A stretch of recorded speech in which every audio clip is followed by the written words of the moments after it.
Sábado 27 de diciembre de 2025. Tres mensajes del Evangelio de hoy, tomado del Evangelio de San Juan, capítulo 20, versículos del 2 al 8. El primer día de la semana, María Magdalena echó a correr y fue donde estaba Simón Pedro y el otro discípulo, a quien tanto quería Jesús, y les dijo: «Se han llevado del sepulcro al Señor y no sabemos dónde lo han puesto». Salieron Pedro y el otro discípulo camino del sepulcro. Los dos corrían juntos, pero el otro discípulo corría más que Pedro. Se adelantó y llegó primero al sepulcro. Y asomándose vio las vendas en el suelo, pero no entró. Llegó también Simón Pedro detrás de él y entró en el sepulcro. Vio las vendas en el suelo y el sudario con que le habían cubierto la cabeza, no por el suelo con las vendas, sino enrollado en un sitio aparte. Entonces entró también el otro discípulo, el que había llegado primero al sepulcro. Vio y creyó. Palabra del Señor. Gloria a ti, Señor Jesús. Querida familia, hoy la liturgia nos regala una fiesta bien especial. Hoy estamos celebrando la fiesta de San Juan Apóstol, San Juan Evangelista. Por esa razón, el Evangelio nos presenta el día de la resurrección, día en que Juan entró, vio y creyó. Hay una serie de detalles bellísimos en este Evangelio respecto al apóstol Juan que quisiera que consideráramos juntos. Primero, corre por la santidad. Segundo, debe ser un discípulo amado. Tercero, ver para creer. Vamos con el primer punto. Corre por la santidad. En el Evangelio aparecen básicamente tres personas corriendo: Santa María Magdalena, San Pedro y San Juan. Notemos que el Evangelio comienza diciendo que María Magdalena echó a correr y fue donde estaba Simón Pedro y el otro discípulo. ¿Cuándo hizo esto María Magdalena? Cuando muy de mañana, el primer día de la semana, es decir, el domingo, fue al sepulcro a embalsamar el cuerpo del Señor y se dio cuenta que esta pesada piedra que cubría el sepulcro estaba corrida. Entonces echó a correr donde los apóstoles. Dice el Evangelio también que salieron Pedro y el otro discípulo camino del sepulcro. Los dos corrían juntos, pero el otro discípulo corría más que Pedro. Se adelantó y llegó primero al sepulcro. Amigos, como ven, el Evangelio de hoy tiene una palabra que se resalta: correr. Y para nosotros es importante entender que debemos correr hacia la santidad. De hecho, la tradición nos cuenta que de todos los apóstoles, de los 12 apóstoles, Juan era el más joven. Es decir, el que desde más pequeñito corrió hacia la santidad. Por eso es un gran ejemplo para nosotros hoy. El libro del Cantar de los Cantares, en el capítulo 1, versículo 3, dice: «Llévame, corramos tras de ti». Y es precisamente lo que le dice la novia enamorada al novio enamorado, lo que le dice el alma a su amado. Sabemos que el Cantar de los Cantares describe la relación entre Dios e Israel, pero espiritualmente hablando describe la relación también entre Dios y el alma. Entonces el alma mística, el alma enamorada le dice a su amado: «Llévame, corramos tras de ti». Amigos, la enseñanza es clara. La única prisa que debemos tener en la vida es la prisa por la santidad. La única carrera realmente importante que debemos ganar es la carrera para llegar al cielo. Y no entendiendo el cielo simplemente como un gran premio, que lo es, pero entendiendo el cielo como una realidad superior, porque el cielo no es solamente un estado en el que vamos a vivir eternamente. El cielo es una persona. El cielo es Cristo. Deseamos correr hacia el cielo porque es que cuando nos encontremos con Cristo, en su mirada encontraremos el cielo completo. Entonces el mensaje, repito, es clarísimo. Hay una única y verdadera preocupación en la vida: correr en pos de la santidad. Lo único que nos debería desgastar realmente en la vida es la búsqueda de la santidad, en el cumplimiento de la voluntad de Dios, en el crecimiento de la fe y en la práctica de las virtudes, especialmente de la caridad. Familia, qué distinto es lo que nos vende el mundo. El mundo nos dice que debemos correr en búsqueda del dinero. Y cuando logramos tener algo, cuando el dinero finalmente está en nuestras manos, cuando el dinero finalmente está en nuestros bancos, qué vacío el que sentimos. Nada nos llena. Tratamos de comprar la felicidad y lo único que compramos es vacíos y vacíos. Nos dice el mundo que corramos detrás del placer. Y entonces empezamos a experimentar un placer pequeño. Después ese placer pequeño me pide uno más grande y uno más grande. Y el placer se constituye en un amo que empieza a subyugarme.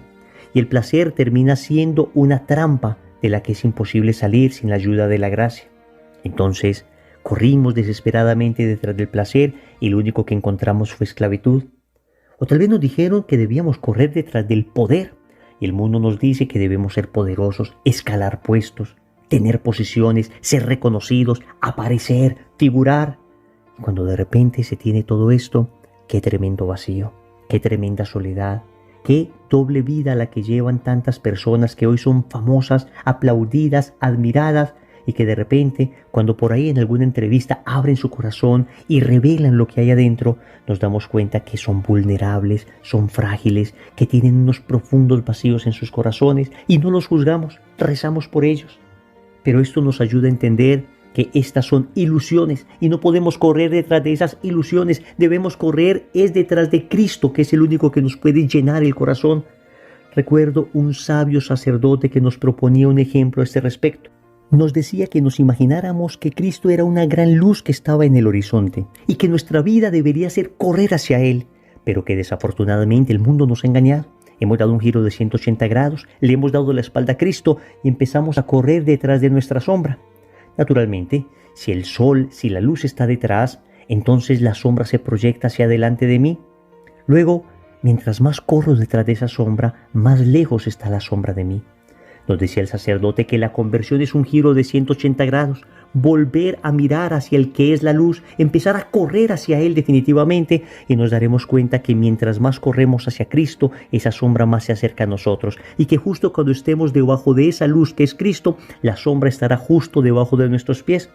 Amigos, esa sombra representa la felicidad, representa la libertad, representa el verdadero amor, y resulta que cuando estamos de espaldas a Cristo, cuando corremos de espaldas a Cristo, felicidad, amor, libertad, verdad, están cada vez más lejos de nosotros. Pero cuando vamos hacia Cristo, entonces pareciera que justo en el momento en que estamos debajo de Cristo, es decir, debajo de su voluntad, debajo de sus mandamientos, hemos encontrado finalmente aquello que buscaba nuestro corazón y que buscábamos a través del pecado. La felicidad verdadera, la libertad auténtica, el amor sublime, un amor generoso, un amor que te abraza como jamás nadie te ha abrazado. Por eso, como Juan, hoy debemos correr detrás de Cristo. Segundo, debe ser un discípulo amado. Amigos, el Evangelio nos dice que Simón Pedro y el otro discípulo a quien tanto quería Jesús salieron corriendo hacia el sepulcro. Noten esta bella expresión, el otro discípulo a quien tanto quería Jesús. Otras traducciones dicen a quien tanto amaba Jesús.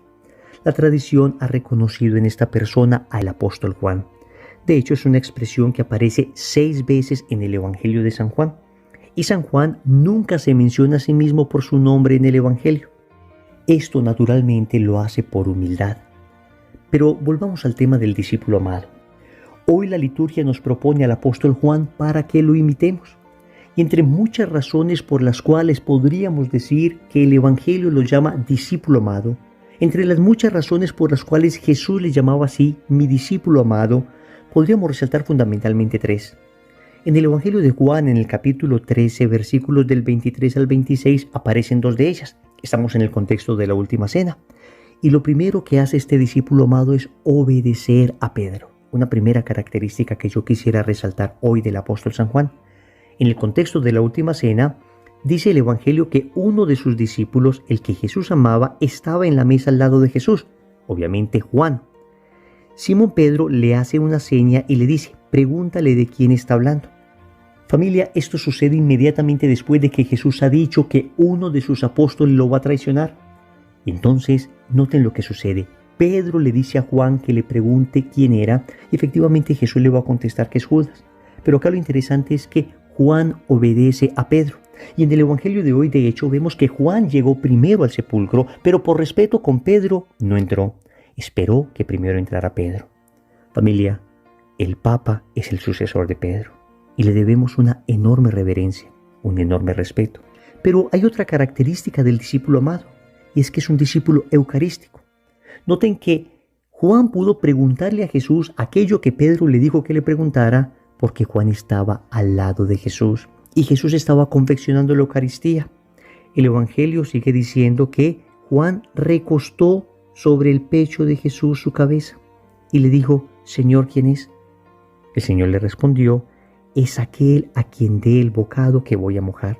y mojando el bocado, lo toma y se lo da a Judas, el hijo de Simón Iscariote. ¿Ven? Juan es el discípulo eucarístico, el que obedece a Pedro, pero también el eucarístico, porque está al lado de la Eucaristía y está recostando su cabeza en el pecho de Jesús y está teniendo intimidad, trato íntimo con el Señor. Aprendamos de Juan ese amor y esa devoción a la Eucaristía. Aprendamos de Juan a recostar nuestra cabeza en el pecho de Jesús y a escuchar los latidos de su corazón. Aprendamos de Juan a hablarle de las cosas más íntimas y a escuchar al Señor también en sus intimidades. Debemos decir también que Juan es el discípulo mariano. Recordemos en el Evangelio de Juan, capítulo 19, versículos del 26 al 27, estamos en el Calvario, justo antes del momento en que Jesús iba a morir. Sucede lo siguiente: Jesús, viendo a su madre y junto a ella al discípulo a quien amaba, dice a su madre: mujer, ahí tienes a tu hijo. Luego dice al discípulo: ahí tienes a tu madre.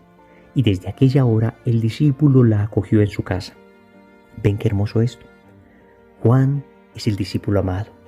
Y lo es entre muchas otras razones.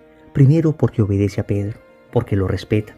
Segundo, porque ama la Eucaristía, está cerca de la Eucaristía, tiene intimidad con Jesús y Eucaristía.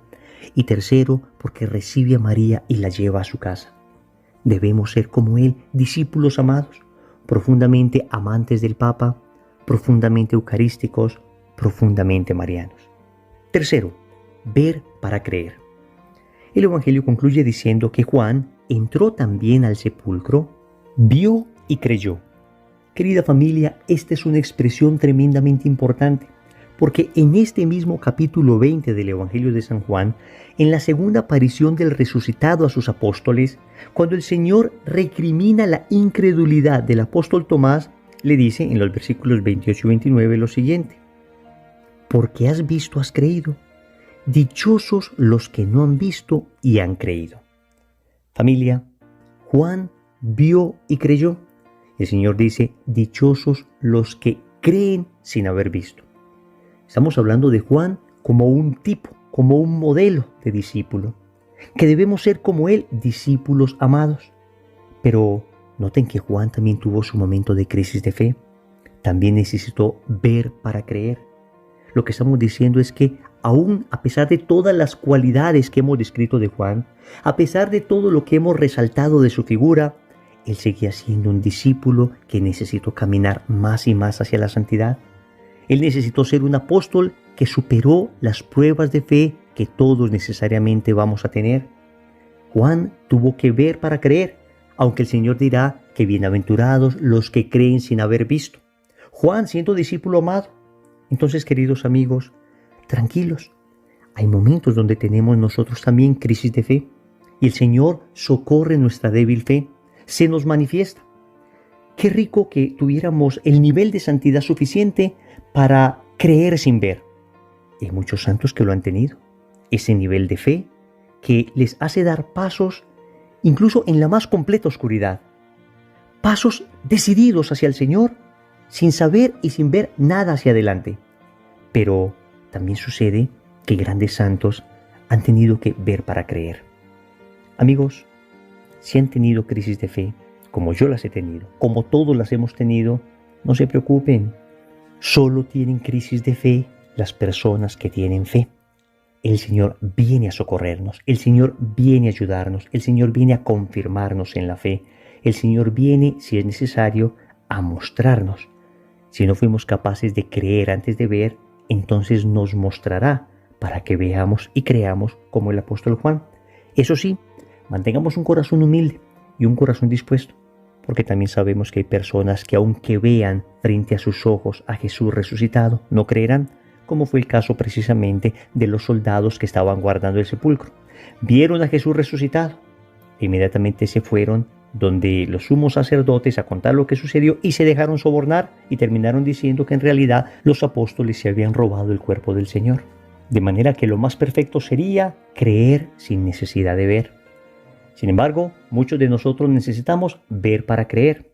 Pero cuidado, que también puede suceder que haya personas que aún viendo a Dios actuar y manifestarse portentosamente, no creerán, porque finalmente la fe es una decisión que se toma en el corazón. Oremos. Amado Señor, Hoy te suplico que me ayudes a lanzarme decididamente en búsqueda de la santidad. Solo te quiero a ti. Quiero que tú seas mi único deseo. Quiero que perderte sea mi único temor. Quiero que poseerte sea mi única ambición en la vida. Quiero ser como el discípulo amado, como Juan, profundamente enamorado del Santo Padre, por quien oro. Sé que no es perfecto como ninguno de nosotros lo somos, pero te suplico permanentemente por él. Te suplico la asistencia de tu Espíritu Santo sobre él. Quiero ser profundamente eucarístico, visitarte más en el Santísimo Sacramento del altar. Finalmente, quiero amar a tu madre como el discípulo amado la amaba. Quiero llevarla conmigo a mi casa. Quiero vivir permanentemente con ella para que ella me enseñe a caminar hacia ti. Finalmente, reconozco que en muchas ocasiones he tenido que ver para creer. Hoy te quisiera suplicar que me concedas una fe tan grande que no necesite ver, que me basta creer tus palabras para saber que sucederá lo que me has prometido.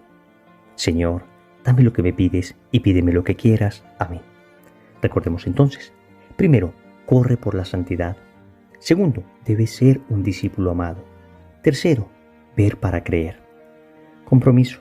Vas a visitar a Jesús Eucaristía antes de terminar este año y le vas a suplicar la gracia de ser un discípulo amado. En el nombre del Padre, y del Hijo, y del Espíritu Santo. Amén.